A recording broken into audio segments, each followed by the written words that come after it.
Far beneath the frothing waves, in the tranquil, cerulean embrace of the ocean's heart, lived Princess Lyra. While her world was filled with the wonders of the deep, her heart yearned for something more. Something forbidden, that whispered from the world above.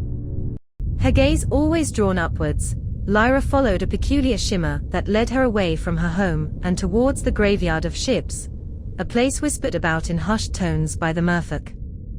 Driven by an insatiable curiosity, she entered a colossal, sunken ship. Inside, she found a grand chest, and with a mighty push, she pried open its ancient lid, revealing treasures from the world above. But it wasn't the gold or the jewels that captured her heart. It was a large, leather-bound book, its pages filled with elegant drawings, and one in particular, a portrait of a handsome prince that made her heart leap. Drawn by an invisible thread, Lyra rose to the surface, watching in mesmerized silence as the grand ship sailed across the horizon. Her eyes sought only one figure amidst the revelry, the prince from the book. As a sudden storm gathered, tossing the ship like a toy, Lyra's heart pounded not just with fear, but with a burgeoning, impossible hope. The storm grew fierce, and the prince was swallowed by the raging waves.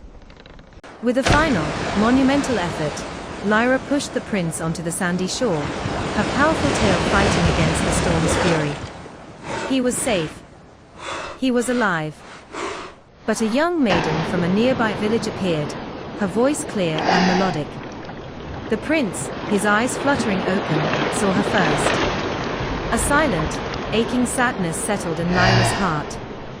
He would never know it was she who had saved him. The return to her underwater kingdom was a swim of silent grief. How could she go back to a life where she was so far from him? Her longing, once a whisper, was now a roar. Driven by a love she barely understood, Lyra ventured into the most sinister part of the sea, seeking out the powerful and ancient witch who could bridge the chasm between their worlds. This was the lair of Ursula, the sea witch of the whispering depths. Lyra, though trembling, stood her ground and declared her wish. I want to be human. Ah, the age-old desire. Ursula's voice was a low, oily rumble. To become human, you must earn a kiss of true love from your prince in 3 days. If you fail, your soul will belong to me. Lyra's body convulsed as a blinding light enveloped her.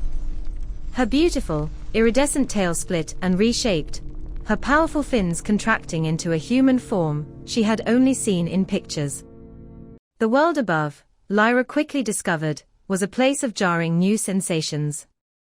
Her new legs were clumsy, and the ground was a painful contrast to the fluid grace of the ocean.